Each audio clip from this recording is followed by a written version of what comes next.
Eu sou a Márcia e gostaria de dar as boas-vindas a mais um webinar do consórcio REDCap Brasil. O tema das apresentações e do nosso bate-papo é randomização e REDCap, claro.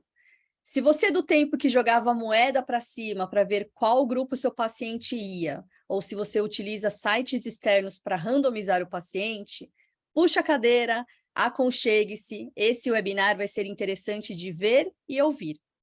Na pesquisa clínica, a randomização é o processo pelo qual os participantes são alocados de forma aleatória em diferentes grupos que recebem ou não diferentes tratamentos ou intervenções. A randomização, quando bem feita, garante o viés de seleção e grupos equilibrados. Existem diferentes tipos de randomização, segmentos, formas de realizar. É preciso estudar para adequar de forma correta aos objetivos do seu estudo ou da sua pesquisa. A ideia de hoje não é dar uma aula só sobre randomização, e mostrar para vocês que sim, o REDCap possui essa funcionalidade. Hoje teremos duas apresentações. Primeiro, a Kátia Regina da Silva, ela é pesquisadora do INCOR, HCFM USP, e uma das responsáveis pelo REDCap Brasil. A Kátia vai apresentar para vocês como utilizar o módulo de randomização do REDCap. Na sequência, teremos a apresentação do Leandro de Moraes, que faz parte do time REDCap do Instituto de Ensino e Pesquisa do Hospital Sírio-Libanês, falando sobre REDCap Hacking, indo além da randomização por grupos em um estudo multicêntrico randomizado duplo cego.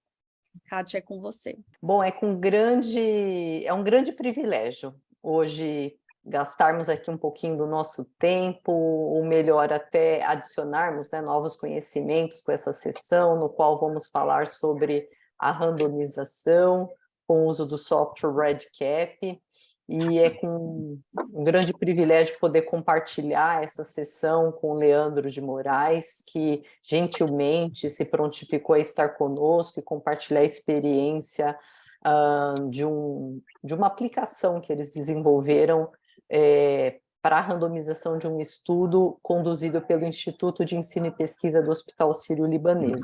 Então, já de antemão, quero agradecer muito ele e o Eduardo Abrantes, que toparam estar conosco. Bom, a Márcia já deu uma introduzida aí na finalidade da randomização.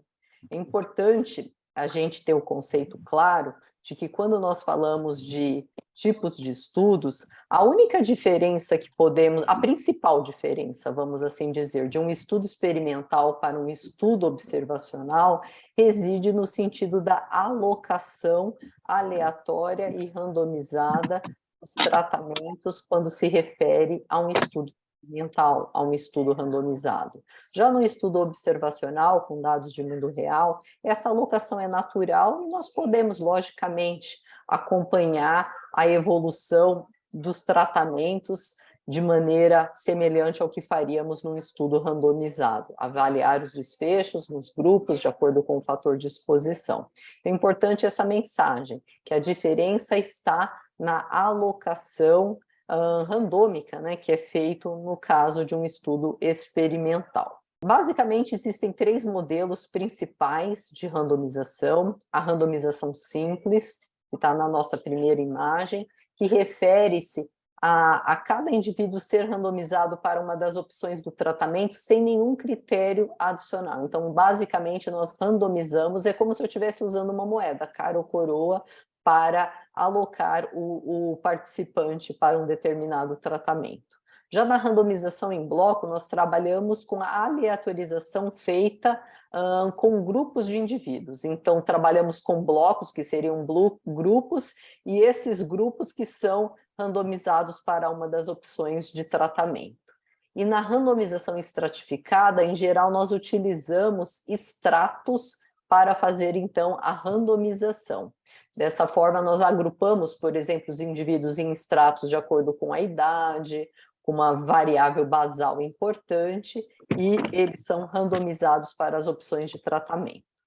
É extremamente importante estarmos sempre de acordo, né, no nosso estudo, seguindo a melhor prática e baseando-se, por exemplo, em modelos como Consorte, ferramentas da Cochrane ou JADA, que estabelecem critérios específicos para avaliar a qualidade dos ensaios clínicos randomizados. Devemos, sim, nos ater sempre também aos critérios utilizados, né, para o cegamento dos participantes, o cegamento do estudo, sempre que possível, o cegamento do participante, o cegamento dos profissionais envolvidos na avaliação e, quando não possível, que pelo menos exista a avaliação cega dos desfechos por meio de um comitê específico para esta finalidade. Também deve ser previsto sempre a análise por intenção de tratamento e, logicamente, temos que reportar o percentual de perdas em cada grupo e garantir que há um equilíbrio em relação à computação dos desfechos. Feita essa breve introdução, eu gostaria agora de compartilhar com vocês 3 exemplos de como nós podemos fazer a randomização no REDCap antes de passarmos para este modelo mais sofisticado que foi feito pelo grupo do Leandro de Moraes. Nesse caso, nós temos um exemplo de uma randomização, de um estudo randomizado fictício. É um caso que nós estamos usando no nosso curso intermediário. Por que eu trouxe ele? Até para poder detalhar um pouquinho mais alguns elementos. Então, no estudo randomizado, sempre temos que partir da elegibilidade da nossa amostra, então quem são os participantes elegíveis, definir o modelo de randomização, quais são os grupos de randomização e quais são os desfechos que serão avaliados. Tendo isso em vista, nós temos alguns passos para fazer no REDCap e nesse diagrama nós temos a representação dos principais passos. O primeiro é desenvolver o formulário no REDCap, o formulário de randomização. Em seguida, nós configuramos o modelo de randomização na interface específica do REDCap para esta finalidade. Lembrar que a criação das sequências randômicas ela deve ser sempre feita num software externo, tem alguns exemplos aí de sugestões para vocês, e com isso nós pegamos, então, um arquivo no formato CSV e fazemos o upload dessas sequências randômicas na plataforma REDCap. A partir daí, temos que realizar testes, validar o modelo, verificar se tudo está funcionando conforme o previsto e movemos, portanto, o projeto para produção. Lembrando que depois de movido para a produção, de uma maneira ideal, essa lista de alocação ela não deve ser alterada. Bom, aqui para dar para vocês um exemplo, então, do primeiro passo, desenvolvimento do formulário de randomização. Então, naquele exemplo do nosso estudo, nós temos aqui um formulário específico para randomização. Importante sempre que a randomização, sempre que possível, esteja num formulário separado, que depois você pode aplicar regras específicas para este formulário. Temos aqui, então, o formulário de randomização. Notem que eu coloquei os 3 grupos de randomização neste formulário. E o próximo passo, portanto, é configurar o módulo de randomização. Vou em Project Setup e eu tenho a etapa realmente da configuração do módulo de randomização, no qual nós temos que definir o modelo da randomização, se ela será estratificada por um cofator, se ela será estratificada por um centro coparticipante e, logicamente, vincular, mostrar aqui qual é a variável que contém, né, na verdade, a randomização dos casos. Então, só para lembrar aqui qual seria esta variável, é a variável que está no meu formulário que eu desenvolvi anteriormente. E, neste caso, é a variável que se chama randomization. Feito estes passos, eu vou para o momento da criação das sequências randômicas. Para esse estudo, nós trabalhamos com uma randomização simples. Então, se eu consultar as templates do REDCap, logo eu verei que essa template ela já vai me mostrar que eu tenho a opção 1, 2 e 3, que equivale exatamente àquela variável que eu havia criado. Importante ressaltar que essa template do REDCap não é para ser usada como a sua sequência randômica. Ela simplesmente serve de modelo para que você possa, então, desenvolver a sua sequência randômica no software de escolha. Por isso que eu até mantive aqui os softwares externos como lembrete. Não é necessário apagar estas informações que constam desta template. E aqui eu trago mais 2 exemplos. Se nós tivéssemos optado por fazer uma uma randomização estratificada por idade, que seria um cofator basal que nós queremos equilibrar a nossa população, eu teria que ter a variável idade, né, como um extrato, lá no banco de dados, já com as opções. Por exemplo, se fosse idade mediana maior ou menor do que 40 anos, então o 0 seria menor e o 1 seria 1. Então, notem que a planilha de randomização, a template, teria que ter duas colunas, o tratamento e o extrato. E a mesma coisa para o centro coparticipante. Eu posso ter a opção de usar, né, os DAGs do REDCap, e aí eu teria os códigos aqui dos DAGs, e a randomização seria, portanto, feita de acordo com o centro coparticipante. Construída, então, as sequências randômicas, nós temos que fazer o upload de duas listas distintas no REDCap, uma para o modo do projeto em desenvolvimento e a outra para quando nós movermos o projeto para a produção.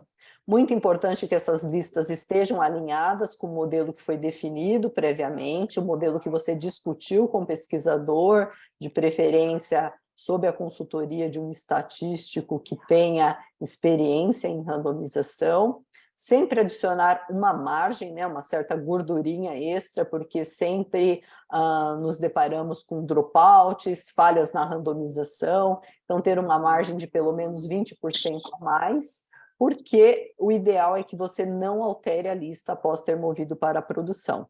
De uma maneira geral, usuários finais não podem alterar a lista, apenas administradores do REDCap conseguem fazer alteração. Bom, passado esta etapa, vamos então realizar os testes. Vocês se deparariam então com uma tela como esta, apenas com o botão de randomizar.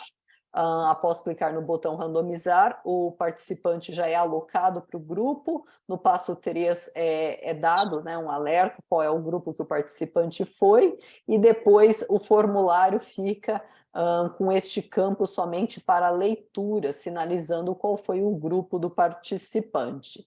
Então, esses seriam os passos principais, que eu usei até como exemplo, e agora vamos para mais um exemplo rapidamente, que é um exemplo real de uma randomização em bloco, mas para um estudo com duas condições distintas.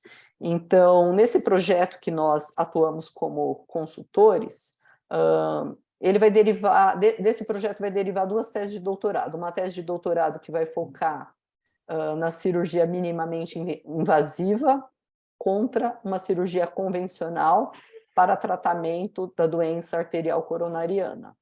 Em paralelo, vai ser feito também a comparação do tipo de anestesia, se é anestesia convencional sem bloqueio regional ou anestesia convencional com bloqueio regional. Então, notem que nós temos duas condições distintas e a ideia foi fazer o quê? Construir, então, 4 grupos que contemplasse a combinação destas condições. Então, a cirurgia minimamente invasiva com e sem o bloqueio e a cirurgia convencional com e sem o bloqueio.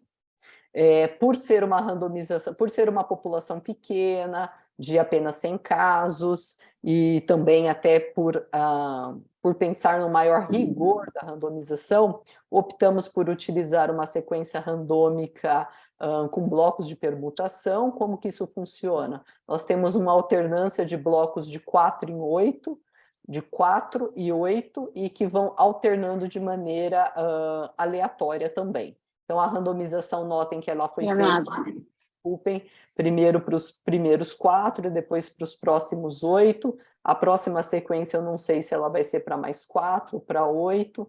Então, isso seria uma randomização em bloco, né? Aqui está o arquivo gerado no R, a sequência gerada no R, mas para o REDCap é necessário apenas colocar a coluna que se refere à randomização. E o último exemplo que eu quero compartilhar com vocês é de um estudo multicêntrico internacional, que tem 2 arms, porque ele é bilíngue. A opção dos pesquisadores foi, de fato, manter 2 arms, não utilizado o multilanguage, que poderia estar sendo empregado para ter a versão em português e espanhol, não. Nesse caso, foi optado por este modelo, Então, notem que nós temos o formulário de randomização para o ARM espanhol e também para o ARM em português. Mas o que acontece? No ARM em espanhol, eu vou ter, por padrão, o botão randomização. No ARM2, que é o ARM português, este botão ele não vai aparecer como um botão de randomização, ele vai ser um campo simples, um campo do tipo radio. Para corrigir este problema, ou melhor, para solucionar este desafio, nós omitimos, né? Então deixamos como apenas leitura o campo que ele ficava como um radio e colocamos um botão que direcionava a um segundo projeto no qual é realizada a randomização. Então aqui nós temos o resumo de tudo que acontece nesse projeto. Então o usuário do projeto Brasil, ele vai se deparar no formulário randomização com este botão. Quando ele clica neste botão, ele é direcionado para um outro projeto. Neste projeto, ele vai aplicar a randomização, e quando ele aplicar a randomização, ele tem um próximo formulário que o direciona, portanto, de volta ao projeto original. E por meio de uma API é feita a consulta do projeto B, seria o projeto randomização, e popula o valor no projeto A, que seria o projeto original. Tá? Então, foi essa solução que nós utilizamos para este projeto, que está em andamento e tem dado tudo certo até o momento. Um outro ponto só que eu gostaria de falar com vocês antes de encerrar a apresentação é a importância da gestão da randomização. Um passo importante refere-se à permissão dos usuários, então temos o item aí, direitos dos usuários, muito importante ter clareza de quem vai poder fazer a configuração do modelo de randomização, quem vai poder acessar o painel de controle da randomização, que é o que nós chamamos de dashboards, e quem vai poder randomizar. Isso tem total impacto nos critérios lá que eu comentei com vocês de qualidade da evidência de um ensaio clínico randomizado. Então, é muito importante estar alinhado com os critérios de qualidade de um ensaio clínico quando vocês pensam na configuração dos direitos de usuário. Então, notar aí ao lado, né, o painel de controle da randomização. Eu tenho a parte de setup, que eu já mostrei para vocês em telas anteriores, e também consigo monitorar, nesse caso, quantas opções eu ainda tenho, quantos registros já foram alocados, e assim por diante. E como último slide, queria dizer para vocês que a comunidade do REDCap Internacional tem desenvolvido alguns módulos externos para randomização. Até o presente momento, esses 4 são os principais, mas tem coisa nova vindo por aí. Um módulo interessante é o Save Randomization Date, que na verdade ele faz a extração automática da data. A meu ver, ele é útil para garantir que a exatidão da data da randomização. O outro é o Real Time Randomization, que permite que a randomização seja feita de maneira automática. Ele é muito útil para estudos do tipo survey, em que você não teria um usuário logado no REDCap, então você pode configurar uma regra e, mediante aquela regra, o participante é randomizado para um dos tratamentos, para uma das intervenções do estudo. Um outro módulo é o Hide Randomization Values, que oculta os grupos de alocação dos formulários de coleta de dados, totalmente útil para estudos de seriamento. Você só vai ter o botão randomizar, mas você não vai ter informação para que grupo o participante foi. E, semelhantemente, também podemos omitir as opções de randomização do codebook. Tá? Espero que essa apresentação tenha dado para vocês, né, uma visão geral da randomização no REDCap. Acho que estou dentro do horário, né? Agradeço aí a presença de vocês, estou à disposição para perguntas no final desta sessão. Obrigada, Kátia. Leandro, é com você. Gostaria de agradecer, então, o consórcio REDCap Brasil pela oportunidade. Esses webinários realizados por vocês, eu acho que contribuem bastante para o compartilhamento de conhecimento e experiências no REDCap, né? Isso acho que enriquece bastante a comunidade do REDCap aqui no Brasil. Então, gostaria desde já de agradecer a oportunidade de estar aqui compartilhando com vocês. O objetivo da nossa conversa hoje é compartilhar e apresentar uma solução que nosso time implementou para contemplar uma particularidade de um processo de randomização solicitado por uma equipe de pesquisa aqui da nossa instituição. Tá? Eu já quero reforçar de início que nós não alteramos o comportamento padrão, tá, do módulo de randomização do REDCap. O que nós fizemos foi, a partir desse comportamento, né, a partir do módulo de randomização, nós estendemos, tá, com uma funcionalidade para suportar aquilo que era a necessidade do grupo de pesquisa que nos solicitou. A solução que eu vou apresentar aqui, ela ela nasceu a partir de uma solicitação, tá, de um projeto, da equipe do projeto de pesquisa aqui do PROD do Sírio-Libanês. O projeto é o projeto que pretende testar a eficácia da droga biperideno na prevenção de epilepsia pós-traumática.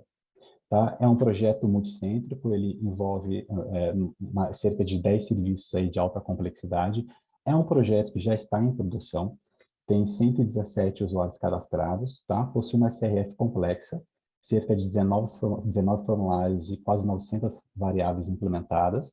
Tá? É um estudo duplo cego randomizado, tá? E basicamente a randomização ocorre alocando os participantes num grupo de intervenção e no grupo controle. Tá? Olhando para a funcionalidade padrão do REDCap, como a Kátia nos apresentou de início, o que nós poderíamos oferecer, então, para o projeto? A gente tem, então, o participante de pesquisa sendo randomizado e sendo alocado, nesse projeto específico, entre grupo de intervenção e controle. Tá? Para adicionar, como um estudo duplo cego, para você criar um mascaramento, para dar um cegamento para o centro participante, não identificar em qual grupo o participante foi randomizado, a gente pode simplesmente trocar o grupo intervenção-controle por um grupo codificado, XY, uma numeração qualquer. Isso dá uma camada de cegamento, não permitindo que o centro participante saiba de cara qual é o grupo que aquele participante ele foi randomizado. Tudo isso pode ser alcançado utilizando as funcionalidades padrão do módulo de randomização do REDCap, sem nenhuma customização adicional. Tá? Porém, abordagens desse tipo, se a droga possui limitações. Então, se a droga possui algum efeito ali que é minimamente evidente, os grupos eles podem ser decifrados a partir da observação empírica dos efeitos causados nos participantes de pesquisa. Então, o problema é que isso pode causar a quebra do cegamento, né? Como consequência, você pode criar um viés no estudo. A equipe do projeto, visando ter um processo aí de cegamento robusto, né, no projeto, eles apresentaram para a gente aí alguns desafios, tá? Então, o que o grupo do projeto, eles solicitaram para a nossa equipe? Eles queriam que, no processo de randomização, o grupo que o participante foi randomizado não fosse apresentado no formulário. Como nós vimos lá na apresentação da Kátia, quando um participante ele é randomizado, ele mostra o grupo, né, que o participante foi alocado. Então, essa foi uma solicitação. A outra solicitação, é até mais complexa, ao randomizar um participante, no formulário de randomização, seja apresentado um código da medicação que já vai ser utilizada para ser dispensada para aquele participante de pesquisa. Então, tentando ilustrar um pouco mais, então, o que foi solicitado?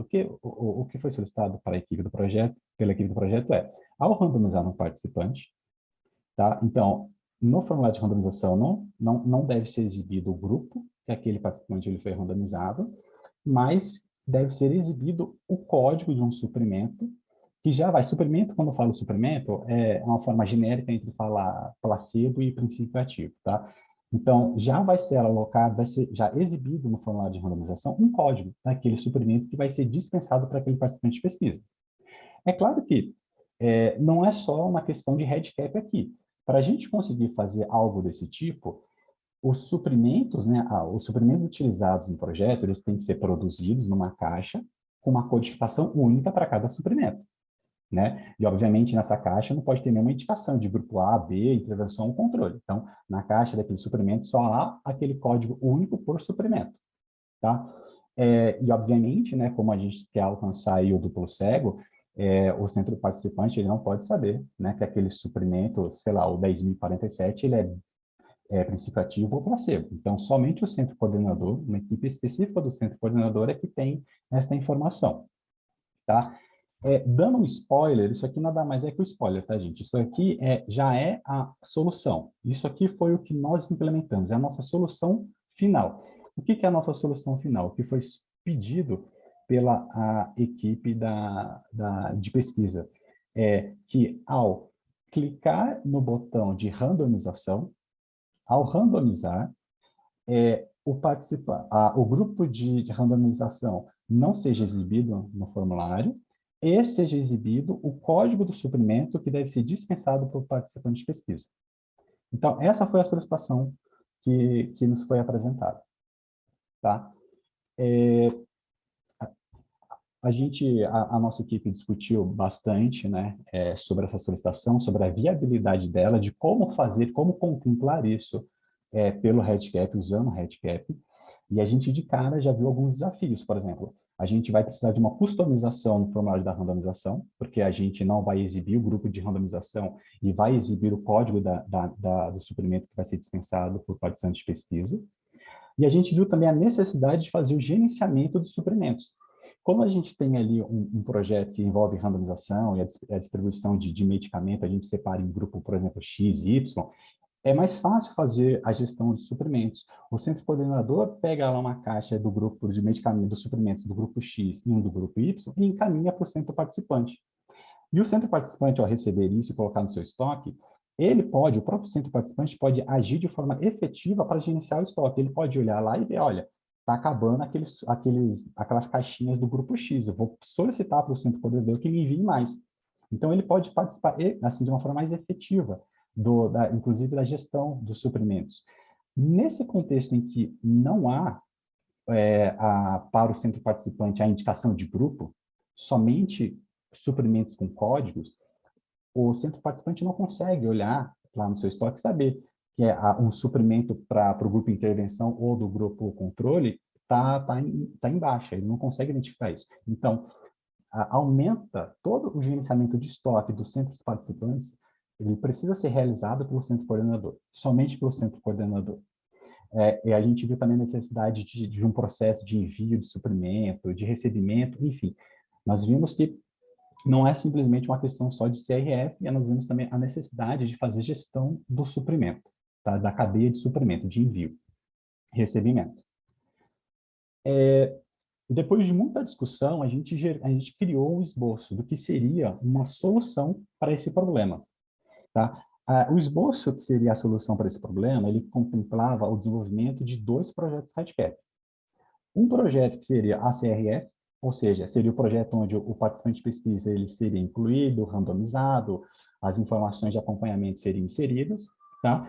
E um projeto que cuidaria da gestão de suprimentos, que cuidaria do cadastramento do suprimento, do processo de envio do suprimento para o centro participante, processo de recebimento, o controle do estoque dos centros participantes.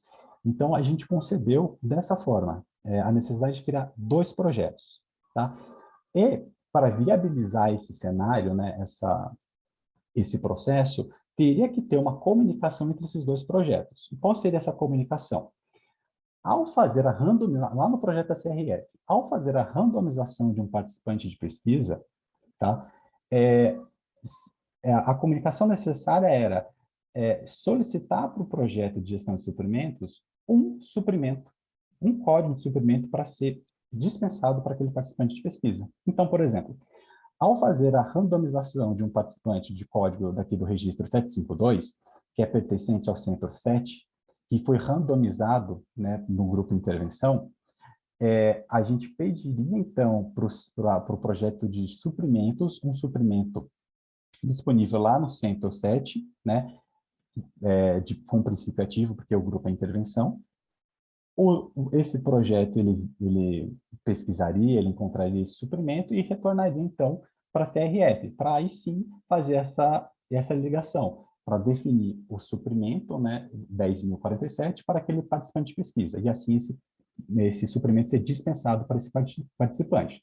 Então, de forma geral, foi assim que nós vimos uma solução, tá? E esses dois projetos, eles são multicêntricos. Então, tanto o centro coordenador quanto o centro participante acessam esses dois projetos, tá? Para dar uma visão geral do projeto, né, que é o projeto novidade, que a CRF é uma CRF, né? Agora, o projeto que é novidade é esse projeto de gestão de suprimentos, tá? Tanto o centro coordenador quanto o centro participante têm ações específicas a serem realizadas nesse projeto.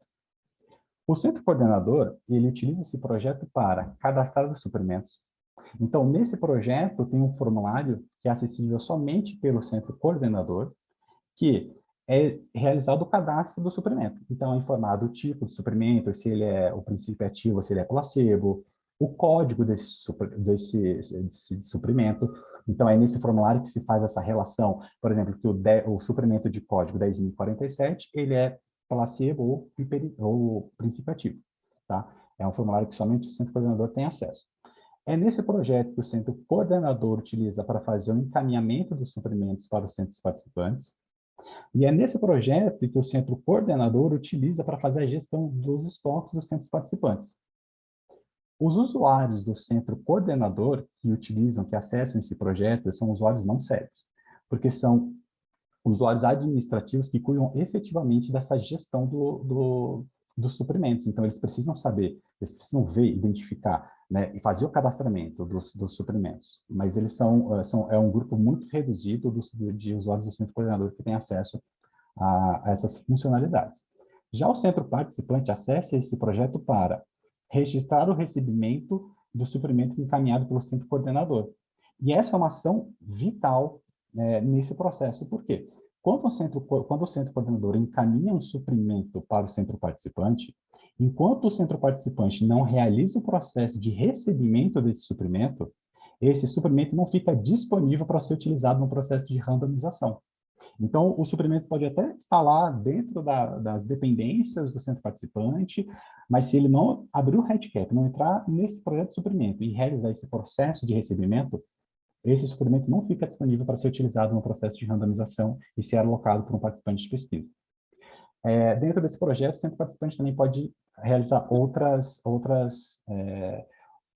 processos, como a devolução e descarte do suprimento, e os usuários desse centro, eles são cegos, tá? Quer dizer, os usuários do centro participante, eles são cegos, são sempre cegos. Tanto acessando a CRF quanto o projeto de suprimentos, eles nunca vão conseguir relacionar um suprimento com o seu tipo. O nosso objetivo, então, para fazer todo esse processo acontecer, é identificar o momento que acontece uma randomização para disparar o processo de alocação de um suprimento para aquele participante de pesquisa. Mas como que a gente consegue identificar que uma randomização aconteceu no projeto? Nós utilizamos uma funcionalidade chamada Data Entry Trigger. É uma funcionalidade disponível, nativa ali do REDCap, tá? Que é escondida. Nossa equipe tem mais de 10 anos trabalhando com a REDCap, eu acho que foi a primeira vez que a gente deu um uso efetivo para essa funcionalidade. Tá? Ela está lá no Project Setup, ela está aqui na seçãozinha aqui de customizações, aí tem aqui customizações adicionais, aí lá no finalzinho que vai aparecer as opções, tem lá Data Entry Trigger. O que essa funcionalidade faz? Quando ela é habilitada, toda vez que se salva um formulário no projeto, independente de que formulário seja, toda vez que se salva um formulário no projeto, o REDCap dispara um evento. E ele dispara um evento falando que, para informar que aconteceu uma ação ali de salvar ou alterar um formulário específico no projeto. Tá? Quando a gente habilita essa funcionalidade, a gente tem que especificar um endereço, tá vendo? Tem um endereço que tem que ser especificado. O que é esse endereço? Esse endereço tem que apontar para a aplicação que houve esses eventos que o REDCap dispara. Essa aplicação tem que ser desenvolvida, né, pela pessoa que está trabalhando ali, está habilitando essa funcionalidade. A gente desenvolveu uma aplicação em Python, que a gente chamou de observador, que recebe esses eventos. Então, esse endereço aponta para essa aplicação que nós desenvolvemos. Tá? Basicamente, o que essa aplicação faz é, recebe esse evento que foi disparado pelo Redcap e coloca numa fila para ser processado depois. Tá? O evento do Data Entry Trigger, ele carrega algumas informações. As mais importantes, mais relevantes aqui para o nosso contexto é o Record ID. Então, se um registro 25 foi alterado uma informação no formulário de randomização, então, nesse evento vai no recorde o número 25, para apontar para o Record ID desse registro, o instrumento vai o nome do instrumento de randomização, e vai o evento, a DAG e o status de complete desse formulário. Então, são informações assim que vão dentro desse evento que o Redcap dispara. Tá? Só que a gente, como eu falei, esse observador, ele simplesmente pega esses eventos que são disparados pelo Redcap e coloca numa fila. E aqui a gente usou aqui uma aplicação chamada RabbitMQ, que é open source, tá? Para fazer essa gestão de fila. Basicamente, a gente utiliza ele para colocar um evento na fila e depois retirar esse evento para ser processado. Simples assim. Tá? E por que a gente faz essa abordagem de não processar nada aqui e colocar na fila para ser processado depois?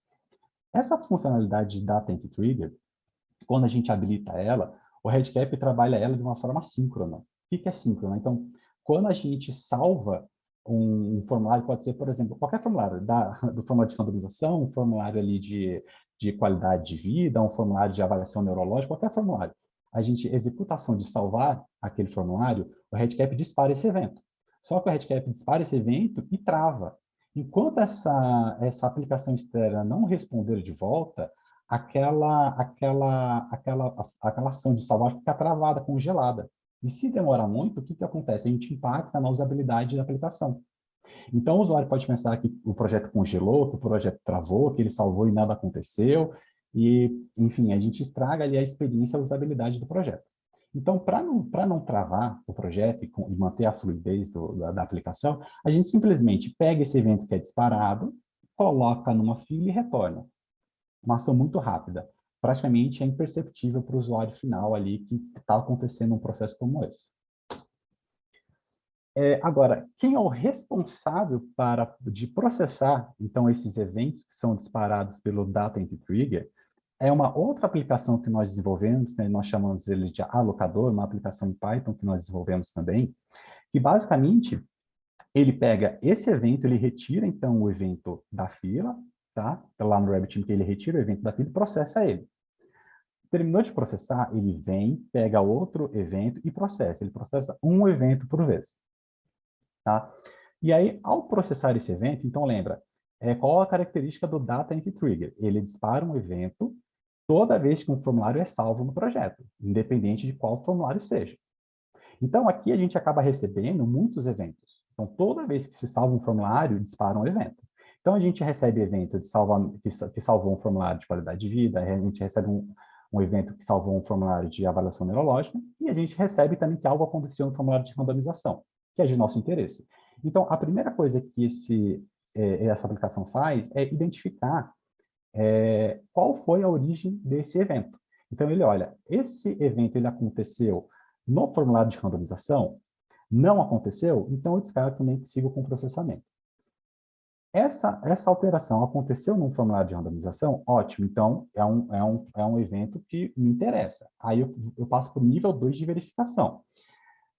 Eu vou lá, através da API do Redcap, eu vou lá no projeto da CRF e pergunto para aquele participante, para aquele Record ID que aconteceu esse evento de randomização, né, uma alteração no formulário de randomização, eu questiono essas informações.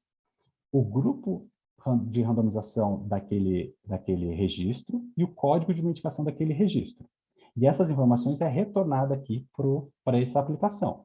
Com isso em mãos, eu consigo identificar se eu estou diante de um processo de alocação de medicação. Como? Se essas informações retornadas. Eu tenho o grupo de randomização está definido. Aqui no nosso exemplo está definido como grupo de intervenção. Então, quer dizer o quê? Que esse registro que eu estou consultando, ele foi randomizado e ele foi randomizado no grupo de intervenção.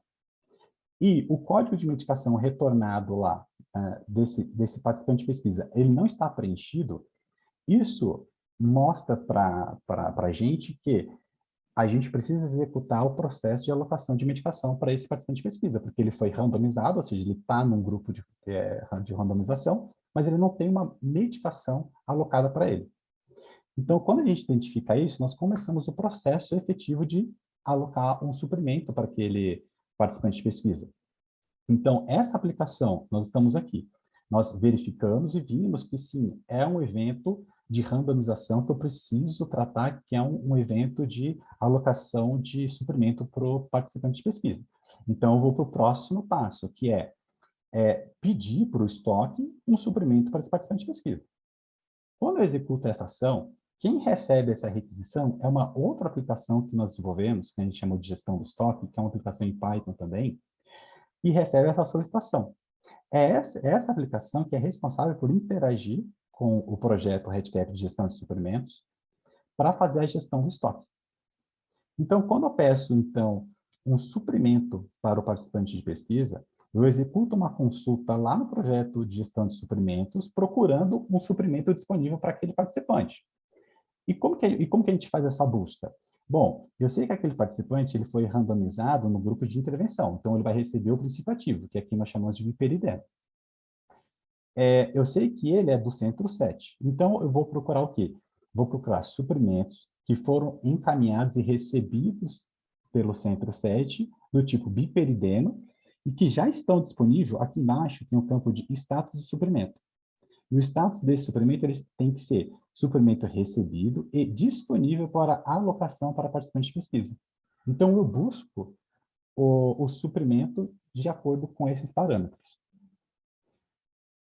Quando eu recebo, eu encontro, por exemplo, esse suprimento 10.047, ele contempla isso. Ele era um suprimento, né, biperideno, que já estava lá, já foi recebido pelo Centro 7, estava disponível. Então, quando eu encontro um suprimento, a gente passa para a próxima ação, que é a gente verificou a disponibilidade, nós consultamos, encontramos esse suprimento 10.047. Então, eu vou pedir para reservar esse suprimento para ser usado para esse participante de pesquisa. Quando a gente executa essa ação, nós vamos de novo via API do REDCap nesse projeto de gestão de suprimentos e alteramos o status desse suprimento. Ele passa para o status de suprimento alocado para participante de pesquisa. Ele já foi reservado para ser utilizado por aquele participante de pesquisa. Quando a gente faz isso, então, já temos um suprimento que foi alocado para aquele participante de pesquisa. Então, a gente volta esse código de suprimento lá para o alocador, e esse alocador é o responsável para fazer essa associação entre o participante de pesquisa que foi randomizado com o código de suprimento. E aí ele vai via API e define para aquele participante de pesquisa o suprimento, o código de suprimento que vai ser usado para ser dispensado para ele. E ao fazer isso, então, a gente chegou ali no final do processo, alocando, então, um suprimento para o participante de pesquisa. Quando a gente faz isso, na interface já aparece o código do suprimento e, como requisito, não apresentamos o grupo de randomização. Tudo isso é o que a gente está vendo aqui. A solução final é isso, é clicar no botão de randomizar, fazer o load e quando terminar de carregar, a gente não mostra o grupo de randomização e já mostra diretamente o código do medicamento que vai ser dispensado para o participante de pesquisa. Nesse momento, o profissional lá do centro participante vai lá no seu estoque, vai pegar aquela medicação que na caixa tem aquele código 10.047 e vai dispensar para o participante de pesquisa. Então, o comportamento é esse, simples assim, clicar no botão de randomizar e apresentar um código da medicação que vai ser dispensado para o participante de pesquisa. Só que uma solicitação simples, aparentemente simples como essa, gerou uma solução como essa. Ou seja, para a gente sair da randomização e chegar no suprimento alocado para aquele participante de pesquisa, a gente precisou desenvolver 2 projetos, REDCap, e toda uma camada de integração entre eles, para poder realizar essa alocação de um suprimento para o participante de pesquisa. Os recursos e tecnologias utilizados. Nós desenvolvemos 3 aplicações em Python, né, como mostrado ali. Utilizamos o WebTeamViewer para fazer o gerenciamento das filas, né, onde a gente vai enfileirando ali os eventos criados, disparados pelo Data Entry Trigger. Essas aplicações em Python, elas rodam numa infraestrutura na AWS. Eles rodam em containers Docker, tá? Nós utilizamos um módulo externo, né, que está presente aí na comunidade, chamado Autodag, no projeto de suprimentos. E nós desenvolvemos 2 módulos externos. Um módulo externo para o projeto CRF e outro módulo externo no projeto de gestão de suprimentos. Lições aprendidas quando a gente para pensar nessa solução. A solução contempla o que foi solicitado pela equipe do projeto? Sim, contempla. Só que o que acarreta isso? Ele acarretou num cenário muito complexo de manutenção. Primeiro que é só pela CRF de quase 19 formulários, 900 campos, já seria uma manutenção complexa. Agora, imagine um cenário desse com um segundo projeto, né, que é o de suprimento, e toda aquela camada de integração entre eles. Fazer manutenção nesse projeto é muito complexo, tá? Isso atrapalha, inclusive, o nosso ciclo de atualização da REDCap, porque a gente não pode atualizar o REDCap sem antes fazer uma boa homologação para saber se essa nova versão da REDCap não quebra o que nós customizamos para esse projeto, tá? Isso também aumenta a complexidade no centro participante. O centro participante ele tem que interagir com 2 projetos, e, além disso, o processo no centro participante muda. Por exemplo, se a gente está trabalhando num cenário simplesmente de randomizar e tem lá o grupo X, grupo Y, o profissional do centro participante ele vai lá no seu estoque, vai lá na caixa, então randomizou no grupo X, ele vai lá no seu estoque, coloca a mão lá e puxa um medicamento qualquer que está lá na caixa do grupo X ou do grupo Y e dispensa para o seu participante de pesquisa. Agora não. Agora, o profissional lá do centro participante, ele vai ter que ir no seu estoque, procurar uma medicação, um suprimento que tem aquele código específico que foi alocado para aquele participante de pesquisa. Então, isso demanda uma atenção muito grande do profissional do centro participante. Inclusive, nós já tivemos casos de dispensação de suprimento errado, ou seja, a pessoa acabou pegando o suprimento de código errado e dispensando para o participante de pesquisa. Tá? A gente, por esse projeto ser complexo, nós criamos também projetos de treinamento, só que quando a gente cria um projeto de treinamento, a gente precisa manter o espelhamento, se faz alteração em um projeto e fazer no outro, né? Faz alteração no projeto de produção, a gente precisa espelhar isso no projeto de treinamento, e também a gente tem que manter toda aquela estrutura de integração também para o projeto de treinamento. Então, também é muito trabalhoso e muito complexo. Enfim, nós também temos a dificuldade de fazer, né, essa necessidade de fazer o gerenciamento desses componentes, né, da infraestrutura que estão na AWS. E também sempre surge um outro processo não contemplado, que a gente discute a necessidade de implantação deles ou não, que aumenta ainda mais a complexidade do projeto em si. Bom, era isso que o objetivo de apresentar a solução que a gente implantou para essa necessidade específica do projeto. De forma específica, eu gostaria de agradecer a Camila Santana Justo Sintra Sampaio, porque ela trabalhou de forma heróica no projeto da CRF. Sem ela, com certeza, esse projeto não sairia. E gostaria de agradecer também o Eduardo Fernandes Abrantes, porque participou de toda a solução, da CRF a essa solução de integração, de randomização, basicamente é o cérebro aí da coisa toda. E é isso, muito obrigado. Obrigada, Leandro. Impressionante que naqueles nem 10 segundos, né, do vídeo que você mostra como faz o processo da randomização, o que tem por trás de tudo isso, né? Nossa, imagino a complexidade, de fato, para vocês montarem, testar, né? O quanto que deve ter tido de erros, acertos, ajustes. e a complexidade para manter isso, além do treinamento, né, das equipes, para que o estudo funcione de fato, né? Parabéns para a apresentação dos dois.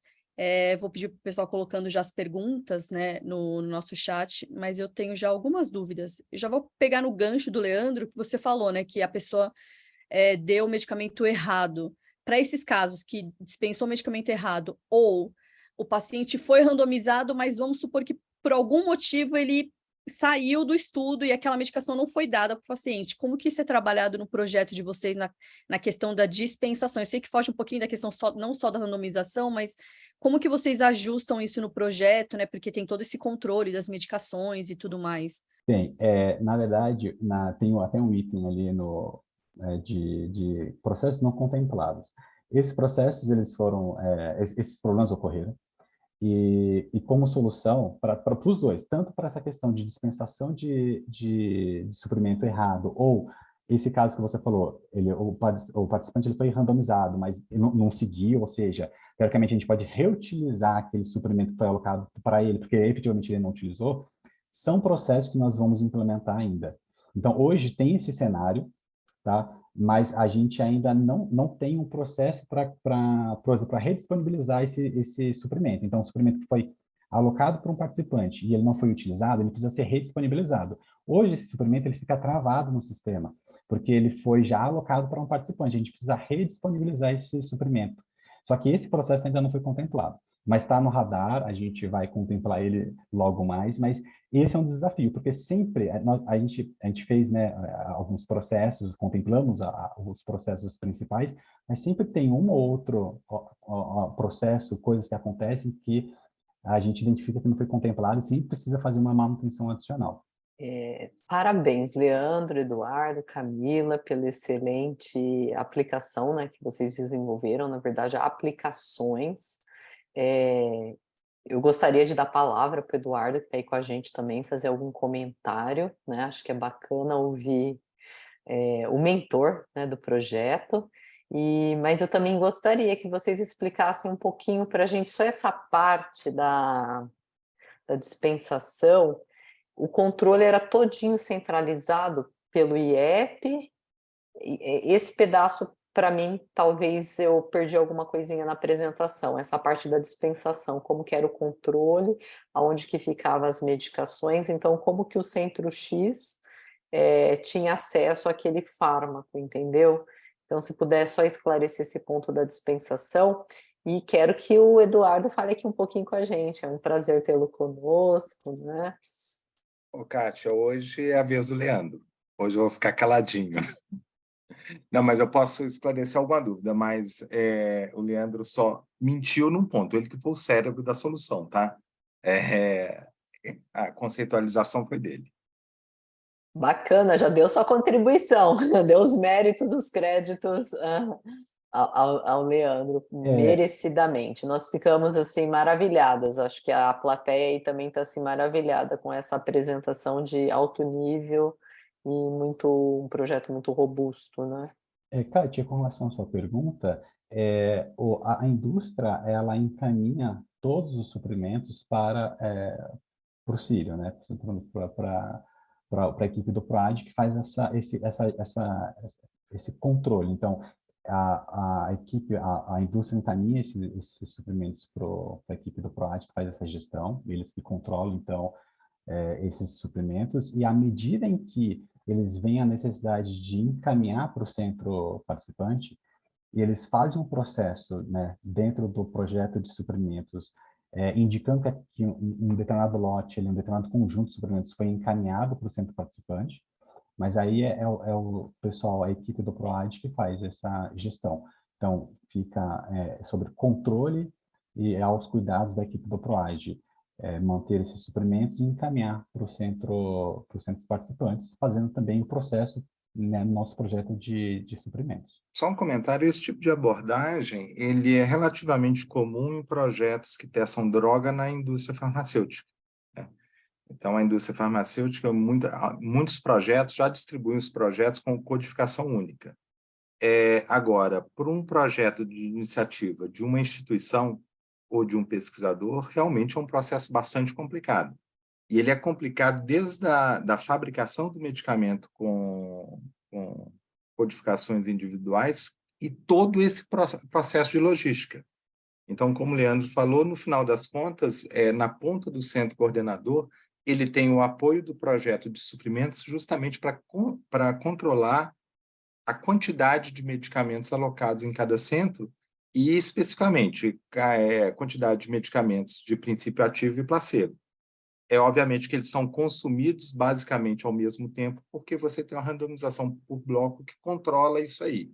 Mas você tem aí uma tarefa importante do centro coordenador, na logística e na gestão desses suprimentos. É um desafio grande para quem quer fazer um projeto desse tipo. Eu justamente fiz essa pergunta por me lembrar um pouquinho, né, do cenário da pesquisa clínica, em que esse controle ele é extremamente importante, mas também complexo.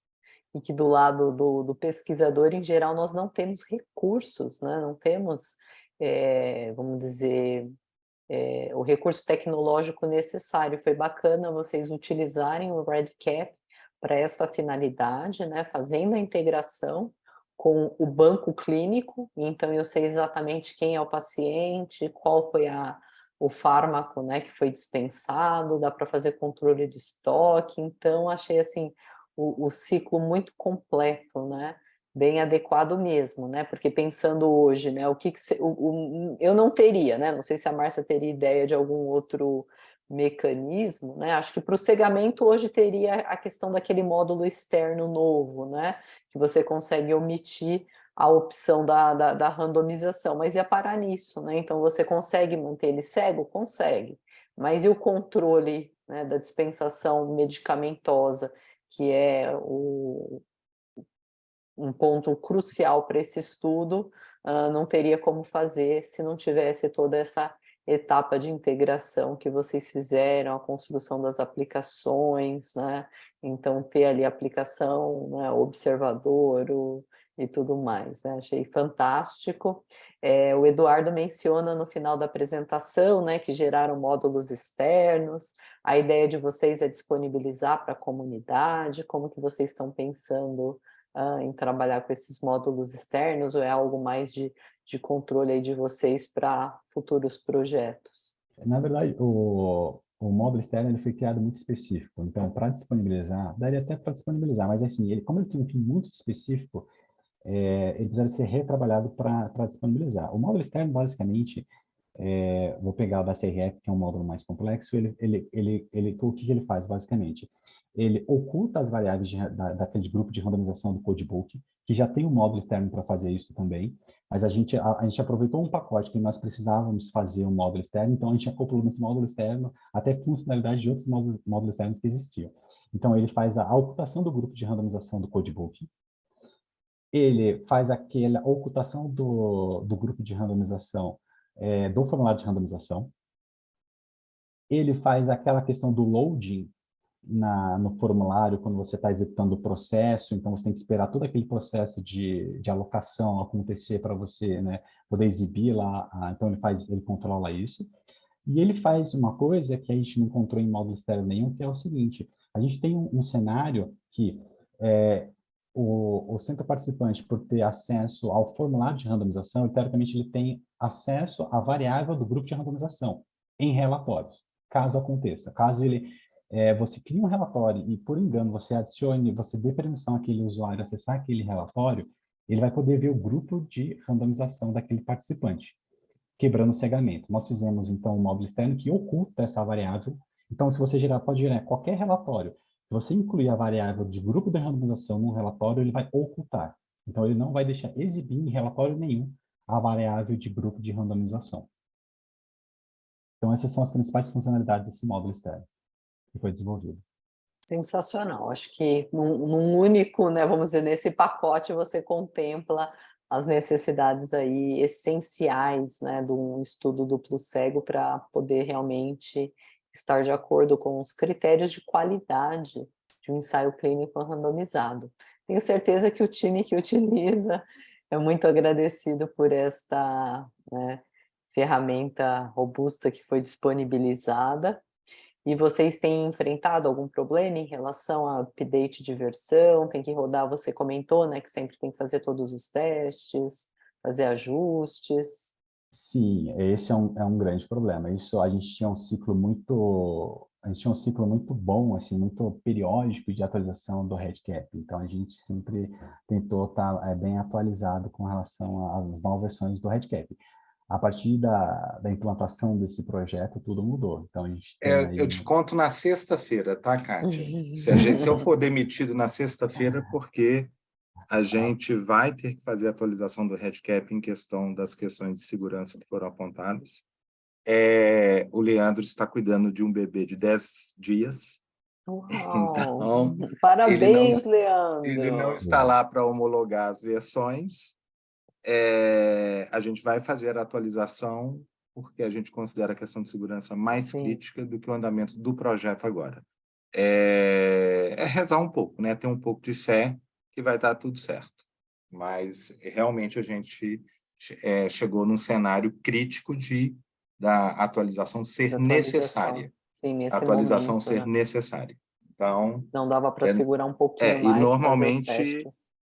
normalmente o Leandro faz uma homologação muito cuidadosa de versões, porque a gente já pegou principalmente bugs no DDP que iriam lascar com a gente, né, com aplicações do Círio, né, que é uma funcionalidade não tão testada fora do Brasil. Então, vamos ver o que Sim, vai dar. verdade. O que vocês usam é pouco corriqueiro, né, no nosso meio. Sim. Mas olha, desejamos sucesso, vai dar tudo certo, né, Márcia? A responsabilidade está com você, hein, Eduardo? Olha, Eduardo, Com certeza. vai dar vai tudo dar tudo certo. certo. E acho que vocês têm que publicar esse modelo, né? Publiquem, divulguem. É sensacional o que vocês fizeram, modelo que precisa ser prestigiado por outros, né? Muito completo mesmo, né? E feito aí com um time totalmente brasileiro, dedicado ao REDCap, então realmente enaltece muito aí o papel de vocês no Instituto de Ensino e Pesquisa do Círio, né? Não sei se a Márcia tem alguma questão para os nossos apresentadores aí. Kátia, só para reforçar para todo mundo, porque isso vai ficar gravado. Começamos um estudo randomizado, deixamos lá o módulo de randomização redondinho. Quis trocar o CSV da randomização. Perde dados ou não perde? Como que fica isso? Então, isso tem mais a ver com boa prática, né? Então, o que acontece? Se eu trocar o CSV, eu teria que manter. Primeiro, eu tenho que ser administrador, tá? Somente um administrador tem acesso a mudar a tabela de sequência randômica. Um usuário final não consegue fazer isso. Então, tem que ter um perfil de administrador. E esse administrador, o que ele vai ter que fazer? Ele tem que garantir que a sequência está idêntica e que ele só adicionou novos casos. Se ele mudar a planilha, aí realmente vai afetar o estudo. O que é complicado, que eu falo na questão de boa prática, significa que houve um erro de planejamento, se esse banco for auditado, vai ser mostrado que foi trocado a planilha, né? E todos nós sabemos que um dos principais critérios de qualidade de um ensaio clínico randomizado é a maneira como a randomização foi feita, né? Então, que é aquele slide que eu mostrei para vocês, que existem ferramentas métricas bem claras que avaliam a qualidade da randomização. Então, fazer a alteração desse código, ele deve ser, sim, na minha opinião, reportado numa publicação de que foi necessário adicionar mais casos, que foi feito de tal maneira, né, por tal pessoa, de maneira segura, tudo mais, porque de fato houve um erro de planejamento, né? Então, no REDCap já existe essa menção clara de sempre colocar uma gordura extra, então é importante ter posições a mais. Eu acredito que ainda na pesquisa nós somos, me perdoem quem está aí ouvindo, mas ainda somos um tanto quanto amadores em planejamento, né? Tanto é que a gente sempre precisa de muita correção depois do que aquilo está colocado em produção. Então, para mim, isso nitidamente é falha de planejamento. Porque, então, tem que ter um bom planejamento, tem que ter uma boa testagem, para quando, então, colocar em produção, aquilo que é necessário de ajuste seja a exceção e não a regra.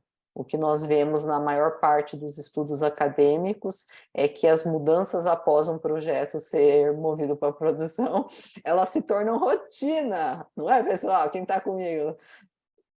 Conta aí se vocês não fazem o mesmo, né? Então, se torna rotina. E aí imagina como que fica a questão da credibilidade, da integridade dos dados, tá bom? Então, essa mensagem aí que eu gostaria de deixar para vocês: planejamento, testes, para que vocês não afetem, né? É um ponto que é crucial do estudo de vocês. Excelente. Leandro, Eduardo, considerações finais para quem quer fazer estudos com randomização, que use o REDCap, palavra de vocês. Primeiro, eu agradecer, então, a oportunidade da gente poder colaborar e apresentar e compartilhar a solução. Eu acho que a mensagem que fica é possível fazer coisas, estender comportamentos e fazer soluções até complexas, inclusive na parte de randomização. O que tem que ficar muito atento é se vale a pena, porque isso torna um processo que é complexo para o desenvolvimento, para a manutenção, e é um processo complexo que você envolve, inclusive, centros participantes. E aí você tem uma variedade de gama diferente de condições de centros participantes. É possível, o REDCap é uma excelente ferramenta, ele dá a possibilidade de você fazer integrações, extensões, expandir as suas funcionalidades, só que a gente tem que parar e pensar se vale o risco, porque você aumenta a complexidade de desenvolvimento, impacta na atualização do REDCap e você impacta também nos processos, tanto do centro coordenador quanto do centro participante. Então, dá para fazer coisas muito boas, fantásticas, avançadas no REDCap, mas é bom parar um pouquinho e pensar se vai valer a pena no contexto do estudo. E minha consideração é só que o REDCap é incrível, né? A gente usar um pouco de conhecimento e muita imaginação, e ele oferece muita possibilidade, né? Então dá para ir um pouco além sempre, né? Obviamente, considerando essas questões que o Leandro comentou. Quando é necessário ir além? Tem que ter juízo. O problema é ter juízo, ter prudência, né? É isso. Boa sorte, Eduardo, na sexta-feira. Leandro, parabéns pelo baby novo que está aí com vocês. Kátia, muito obrigada pela sua companhia. Obrigada a todos pela presença. Já deixo aqui o convite que no dia 5 de julho é o nosso próximo webinar, que vai ser o REDCap e registros clínicos. Então, faça a sua inscrição, acompanhe nossos canais e eu vejo vocês na próxima vez, então. Tchau, tchau, pessoal.